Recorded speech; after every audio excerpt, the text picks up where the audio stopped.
It's a pleasure for me to be here, and it's a pleasure for me to say greetings from the Attorney General of the United States. That's one of the privileges of the position that I currently hold, that I get to do that.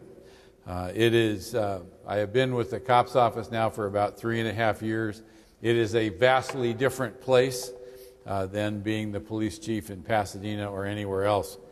The story that I always like to tell, Donna told that story about the volunteer coordinator, and I said, well, you're it. That was one of the cool things about being the chief. If you said it should happen, usually it did. When I got to Washington, I discovered if you said it should happen, there were about 3 committees were going to form to study to see whether or not the regulations permitted it, whether it was a good idea, and whether it was snowing on Tuesday. It has been a very, very interesting transition from local to federal government. It has also been an absolute privilege.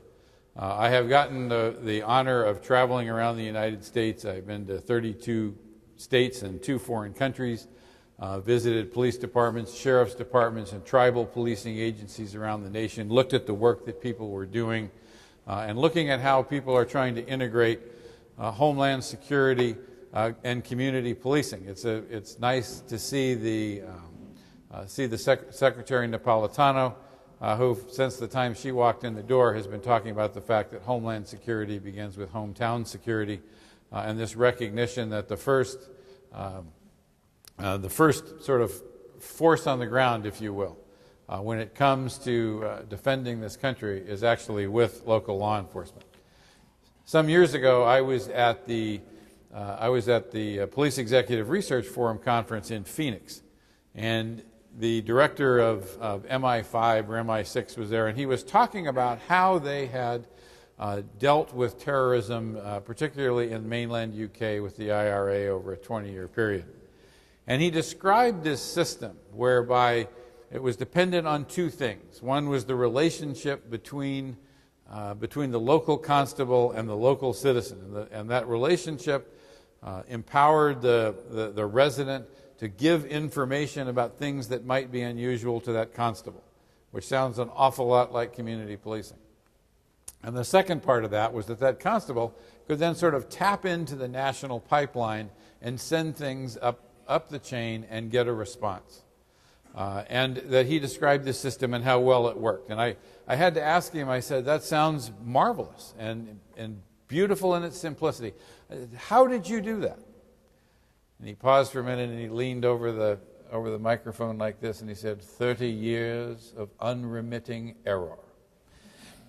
It occurs to me that we don't have 30 years, and when we talk about things like countering violent extremism and the issues that are associated with the role of the local police in Homeland Security and in building police legitimacy and all these things, our challenge is now. The COPS office was created in the mid-1990s with the idea of promoting the concept of community policing, which philosophically has been around since probably the mid-80s, but really hadn't been operationalized. And so the challenge was then how to do it.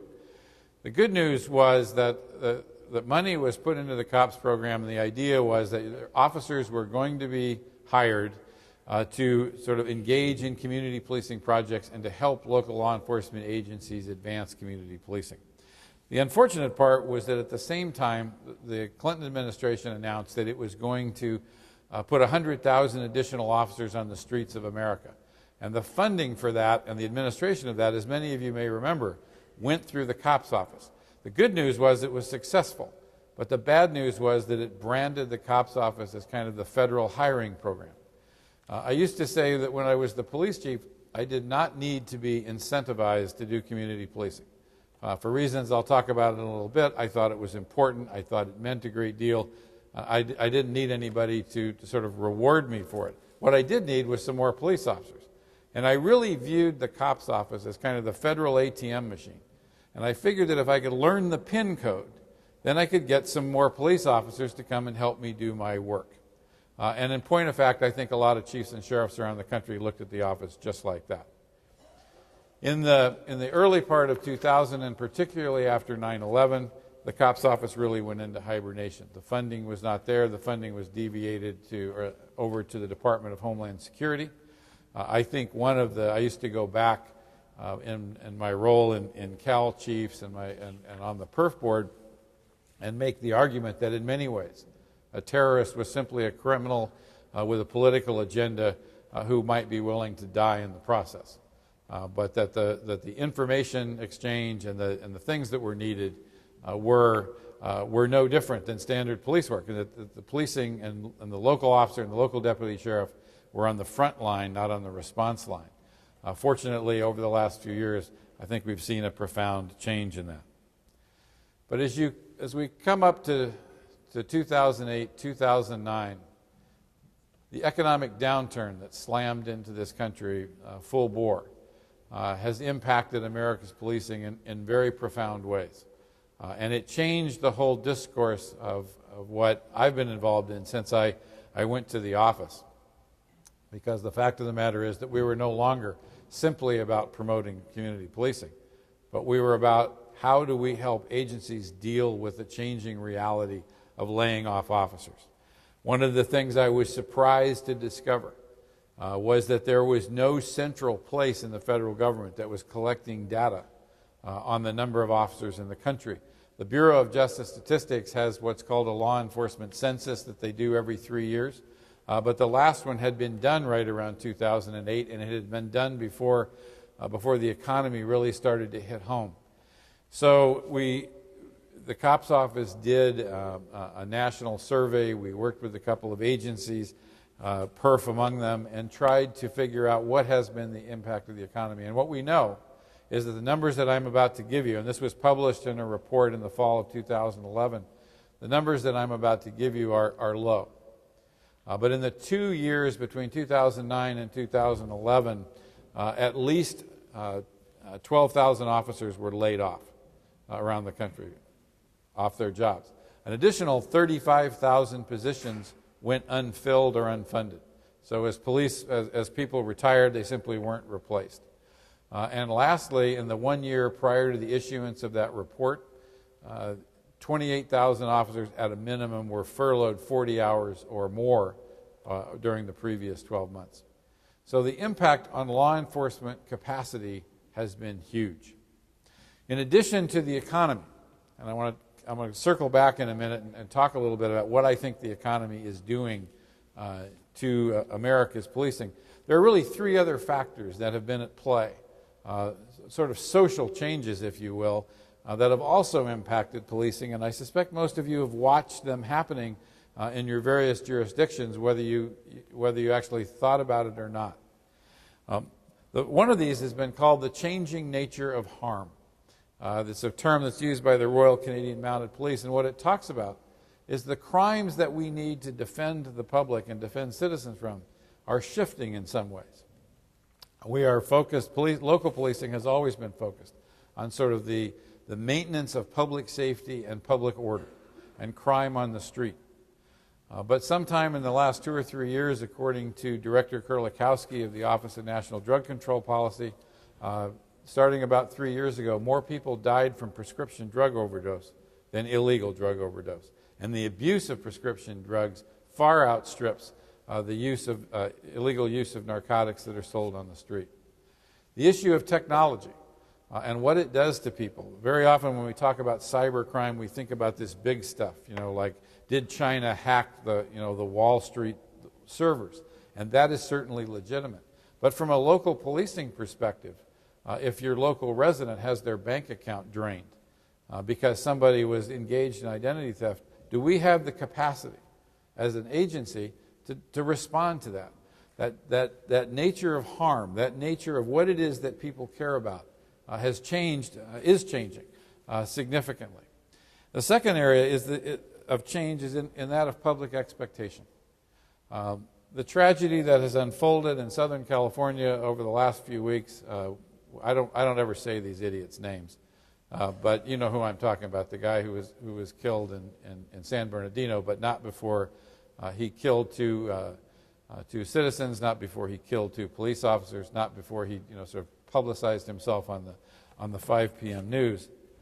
If you had ever told me that there would be a fan club spring up around this guy, that there would be people standing around wondering, gosh, I wonder if he had a point, without even bothering to look. Well, he got fired 5 years ago. He had 5 years to raise his issue. But that's not the discussion that's being held. Every one of us in this room who've been in business has gone through some level of public challenge, what some have called the issue of police legitimacy.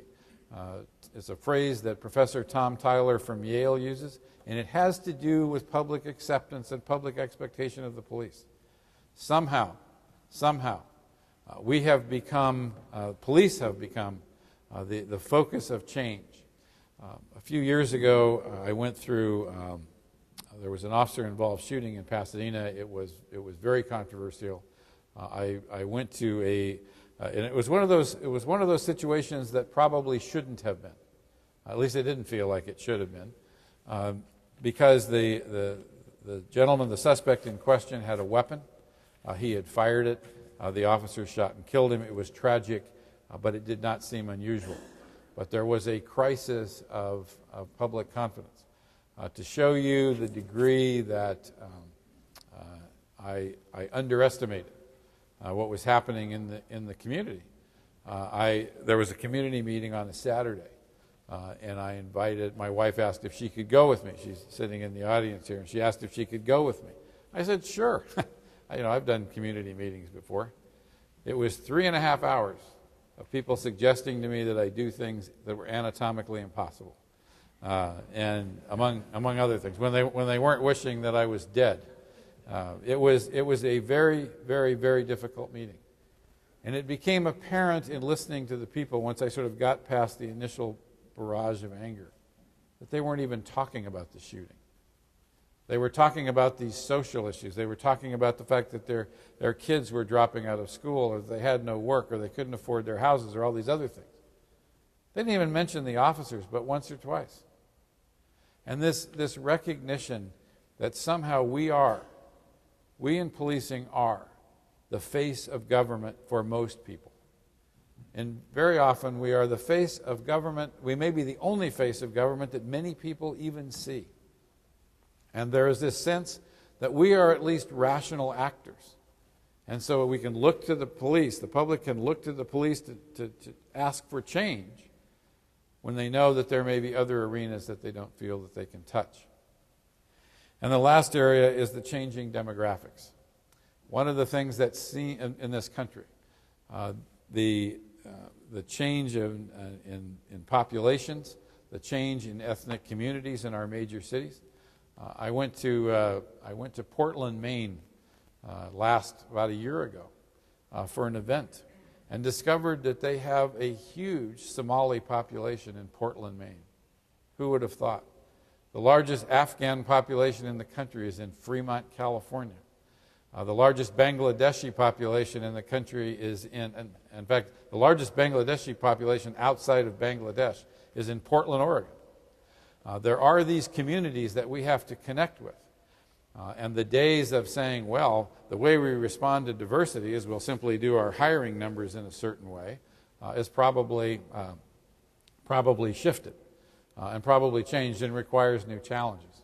That corresponds with the fact that our policing officer population is getting younger and less experienced. I haven't studied the data for a couple of years, but when I left Pasadena, almost 70% of the patrol force had less than 3 years experience. I talked to people in Oakland who said the number was at about 60%. And different chiefs around the country have echoed that in some form or another. People are making sergeant now at 5 or 6 years versus 10 or 12 years. So you have this change of experience. Besides the experience level, if you look at the narrative of race in this country and what it means, and Pasadena is a classic case study for this. You have officers with 3 years experience who did not grow up with the racial challenges that this country has faced for 200 years. They grew up in an era when whites-only drinking fountain was something that maybe they read about in a history book. Martin Luther King was a guy that has a statue in Washington. that everything had moved on and it wasn't part of their life. They weren't that way. But they are policing in communities for whom 200 or 300 years of history is every bit as viable and alive as it ever has been. People telling their children and their grandchildren stories, true stories, about things that happened. There are people in Pasadena who I sat in the living room with who can remember when they could not swim in the community pool. And then the big change was that they could swim in the community pool, and depending on who told you the story, it was either on Sunday or on Wednesday. And that night the pool would be drained and refilled. Those are conflicting narratives, the historical narrative of the community and the limited experience of the individual officer, and very often they collide. So the changing nature of harm, the changing nature of demographics, and the changing nature of public expectations were all sort of social factors that were moving to a place that was impacting policing even before the economic downturn came. The economic downturn and what it's done and the loss of capacity and those things has really resulted in changes in 4 areas within policing I'd like to spend a few minutes on. 4 changes that are coming about in response to what the economy is doing to policing. The first is a greater reliance on technology as sort of a force multiplier to replace the officers who have been gone. The poster child, if you will, for what the economy did to policing is in Camden, New Jersey. I don't know if anybody here has been to Camden or is from Camden. I strongly suggest, I spent a day up there riding around with the Camden Police Department.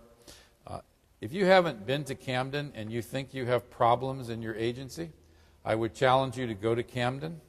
You will come home and kiss the ground where you work, and you will be eternally grateful for what you have seen. Camden is depending on who's keeping the stats, the 2nd or 3rd most violent city in the country. They laid off in September of 2011, they laid off 47% of their police department.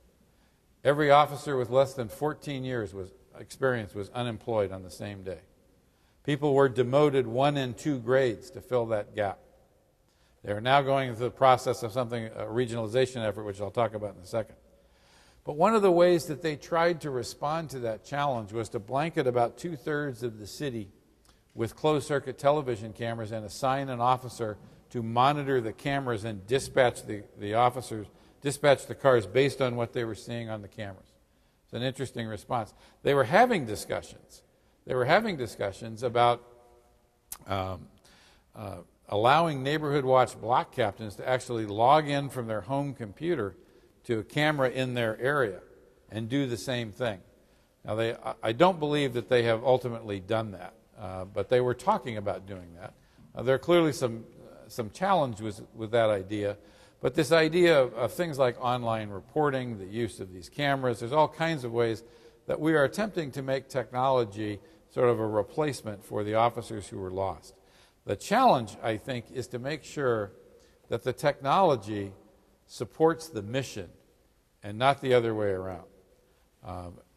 There's been a lot of interesting discussion and a lot of interesting experience where agencies will acquire technology, or they will see something that looks particularly spectacular, and then they'll reach out and sort of tailor their mission around the technology that they want to buy. And it really needs to be the other way around. I always thought one of the great challenges for most police chiefs is that you are expected ultimately to be the final decider on what may be a multi-million-dollar investment for your agency over a process or a product that you may only marginally understand, and very often you will get conflicting advice from sources that you equally trust. Everybody's got an opinion about this stuff. I usually just tried to pretend I knew what they were talking about, sometimes with limited success. But clearly this issue about what we do with technology and how we do it are going to be with us for quite a while.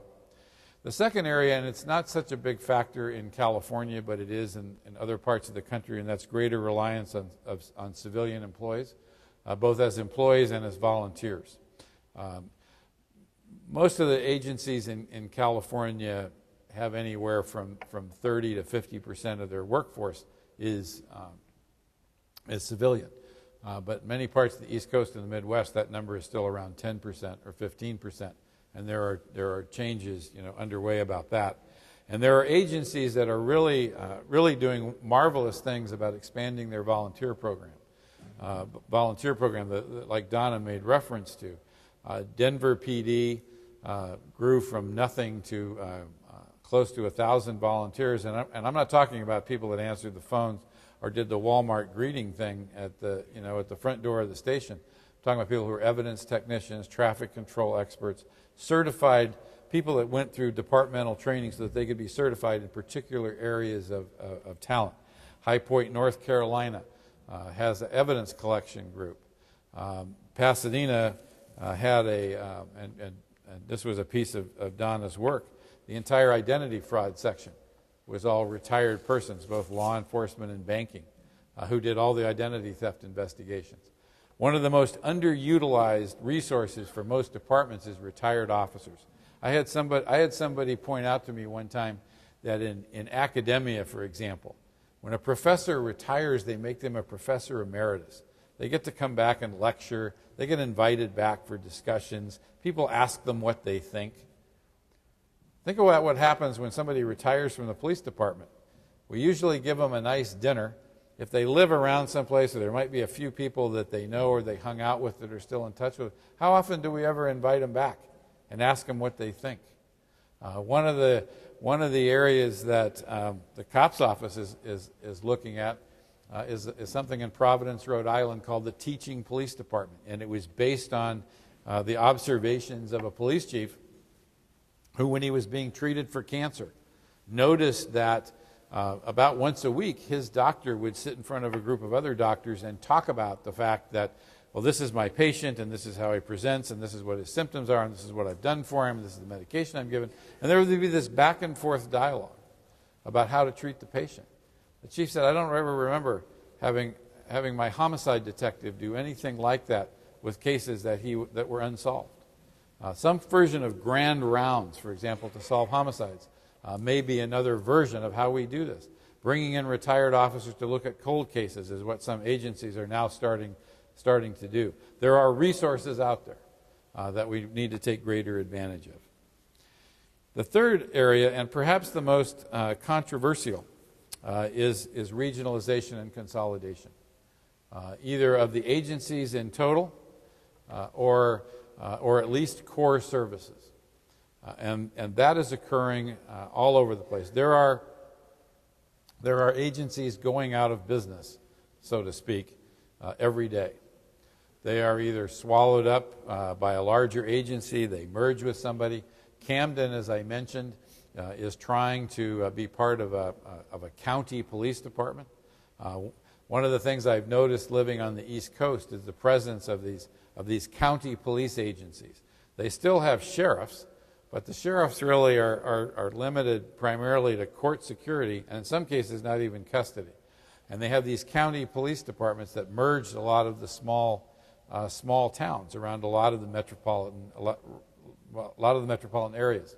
Some agencies are consolidating core services, so you will get agencies that are doing major crimes units for 7 or 8 cities, as opposed to each city having its own major crime detective or major crime unit. Air support units, SWAT teams, canine units. These high specialty areas are starting to be regionalized. There are a number of, and probably Los Angeles County and King County, Washington, are the two sort of leading examples of the whole contract city program.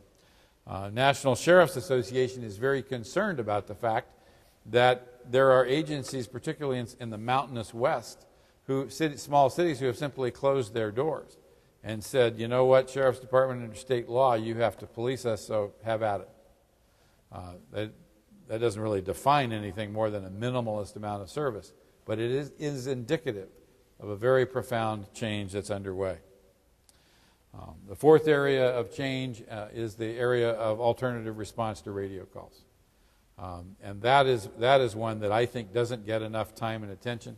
I would refer you to a COPS office publication that just came out called Policing in 2022. It's free of charge. You can go to the COPS website and find it. It's a collection of essays from law enforcement leaders around the country. One of the essays in there is entitled Car 54, Where Are You? Some of you may be old enough to actually remember what that referred to. It was a TV show a long time ago. I thought it was a particularly well done article. I wrote it. But it was really about patrol. And it was about how are we going to do patrol service, particularly in this sort of shrinking environment when you don't have the same number of people. We talk about the fact that we are sending very highly paid professionals to solve problems. We talk about the need to be problem solving. And one of the studies that you see come out every so often, and I hope some of you disagree with me so we can have a discussion on it in a few minutes, but is this idea that patrol officers have a lot of free time. And you'll see these studies that come out and say, well, in an 8-hour shift, the officer only accounted for 2.5 or 3 hours of that time was actually involved sort of serving the public. And they could be doing all these other things. Well, they could be doing all those other things if they had any way to sort of count on the time.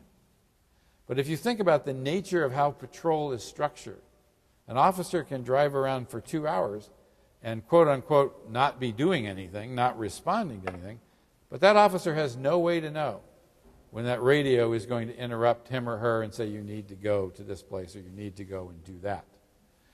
There are places that are starting to look at things like report call, either doing reports online or doing things like the utility companies do. And if you call for a report, particularly if you have no suspect or no immediate follow-up, offering people 2-hour blocks of time when somebody is guaranteed to come up and show up and take your report. The same way if you call the utility companies for a non-emergency, they will generally offer you a block of time. Hiring civilian report takers who can take the basic information and keep those patrol officers free. Somehow greater utilization of that time. There's some fabulous work being done also from a professor at Yale by the name of Andrew Papachristos and David Weisberg on something called Hotspot Policing. And he's been in Sacramento and he's been in High Point, North Carolina, and I believe Seattle. And looked at the fact that even in the highest crime neighborhoods, if you drill into them, you will see that most of the neighborhood is not riddled with crime. It is still these focused, specific areas where the crime is actually occurring or originates. And the theory is that if you put patrol service, if you can identify those areas and put patrol service on those areas, you will drive crime down. And that the old model that at least I grew up with, that basically if you had a beat that you were assigned to, the expectation is that everybody in your beat was going to see you at least once in a shift. That may not be a model that works. Because one of the biggest things that's changed, I think if we're all honest about talking about where community policing has come from and where it's going, there's been this evolution from public relations to community policing. But the truth of the matter is that as long as we had the funds, you could take traditional policing, you could take traditional patrol response, and here's this, and you could lay community policing sort of on top of it. And you could run it simultaneously. You didn't really have to make a choice. But one of the things that's happened with the economy and the loss of capacity and the loss of officers is you do have to make a choice. And the number of chiefs and sheriffs and mayors who have come into the COPS office and said, I've had to get rid of my community policing projects. I've had to cut my community policing program. Suggests to me that community policing wasn't the operating philosophy. It was seen as a special project or a special, unique kind of thing. And that option isn't there anymore. Those of you that are still working in this business struggle every day to figure out how are you going to balance your budget. And then the last area of change that the economy, I think, is going to produce is what I call Factor X. It's something we don't even know what it is yet. But there's some profound change that's coming along that is going to going to result, again, in a significant change in what it is that we do. One of the areas that I certainly, and I want to just kind of take a little bit of an aside here to talk about sort of the nature of change and this idea that police departments and police agencies are rational actors and how we contribute to the discussion. But one of the things Donna didn't mention was that I was asked to be the acting city manager. I was told it would be for 2 months. It ended up being almost 10. And it was, I knew in about 2 weeks that I never wanted to be the city manager ever. And I was always afraid, our council meetings were on Monday nights. I was always afraid every Monday night that I was about one question away from the council figuring out that I really had no idea what I was talking about. Because they would ask me questions about water distribution and public works and trash pickup and zoning and all these things that I didn't know anything about, even though I'd had 35 years in policing. But if you stop and think about it, all of those things have something to do with crime and quality of life. They are directly connected to what it is that policing is all about. But we're never asked to sit at the table, and we never ask to sit at the table. And it strikes me that that's one of those things that has to change. I've sat through briefings about, pretty in-depth ones, about Aurora, Colorado, the shooting at the movie theater, and about Newtown, Connecticut. I'll tell you one thing about Newtown. All the discussion and all the talk. The school had a plan. The people carried it out. They had practiced the plan. They had target hardened that school. The first officer was on scene in less than 90 seconds. They were inside that building in less than 5 minutes. For the most part, if you take a textbook of what it is that we do, they did everything right. Every player in that did something right. And quite honestly, as horrific as that was, it would have been worse if they hadn't done that. There is a lot of evidence to suggest that the gentleman in question, again, I refuse to use their names, and there's actually a program coming out of North Texas State trying to challenge the media to stop using the names of these mass shooters. They should never get any public acknowledgement of. There were a lot of issues that came out of responding to them all. One of the things that threw everything off was that when the bullets went through the wall, it hit other people in a second theater, and it led people to believe that there were more than one shooter. I'm not here to brief you about that except to say that, again, there was private-public partnerships and planning and discussions that had gone into it between the mall security people and the police department. The police officers did know where to go.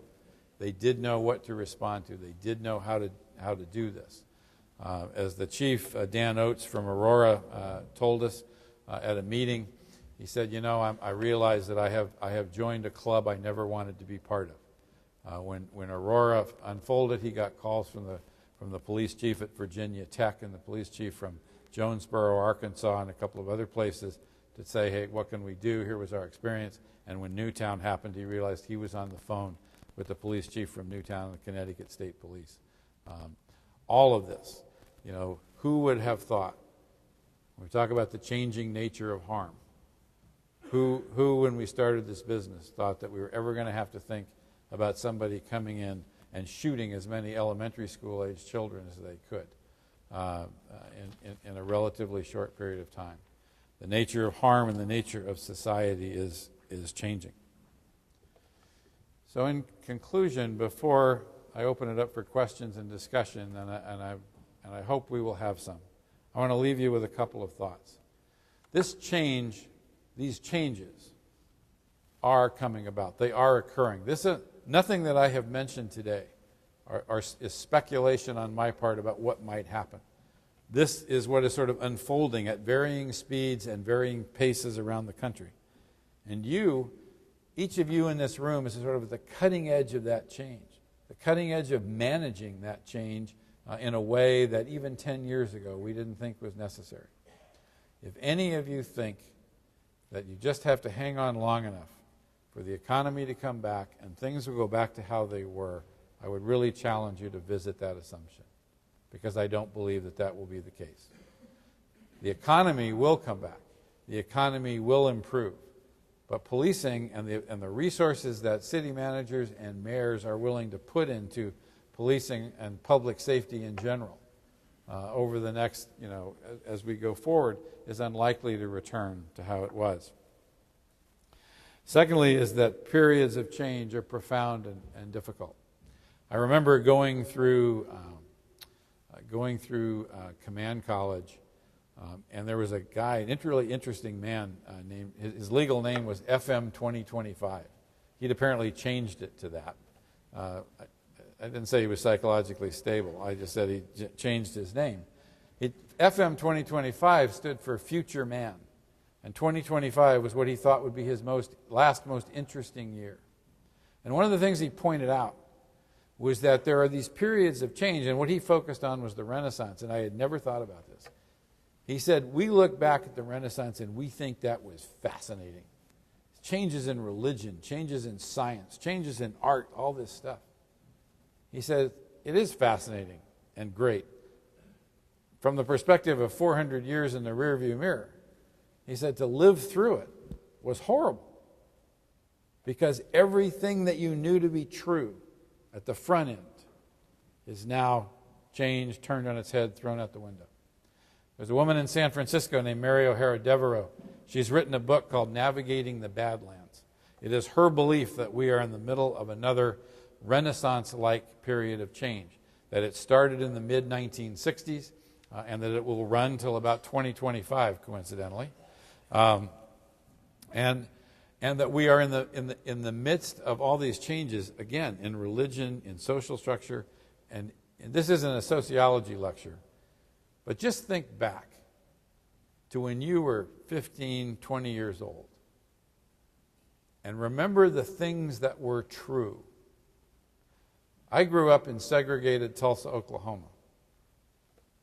Whites drinking at a certain drinking fountain in the 1950s was true. That's the way it would always be. That list goes on and on about how things were and how they would always be. And today they're not. Today they're not. That change is in the middle of defining itself. It is a period of uncertainty and a lack of clarity. And you are, rightly or wrongly, fortunately or unfortunately, each of you is in the middle of that. We talked about the fact that our strategy needs to drive the purchase of technology and not the other way around. And lastly is to remember that cops count. Police officers make a difference. You are, your officers are, the face of government. They are what determines the truth or falsity of the Constitution. All those nice words that we say, all those big pretty speeches that people give, it comes down to what that individual officer does at 2 o'clock in the morning in an alley when he's one-on-one with somebody that he or she has stopped. That is the truth. And the essence of what it is that they're doing, that hasn't changed. They have to connect with the people that they serve. And each of you have to help them do that. Because otherwise, these challenges are going to be grown and magnified. And we are in a difficult period. But the success of that, the success of what we do, the success of the outcome of this, the success of this whole experiment in democracy, I believe comes down to that individual officer at 2 o'clock in the morning in an alley. So thank you for your time and patience, and the floor is yours.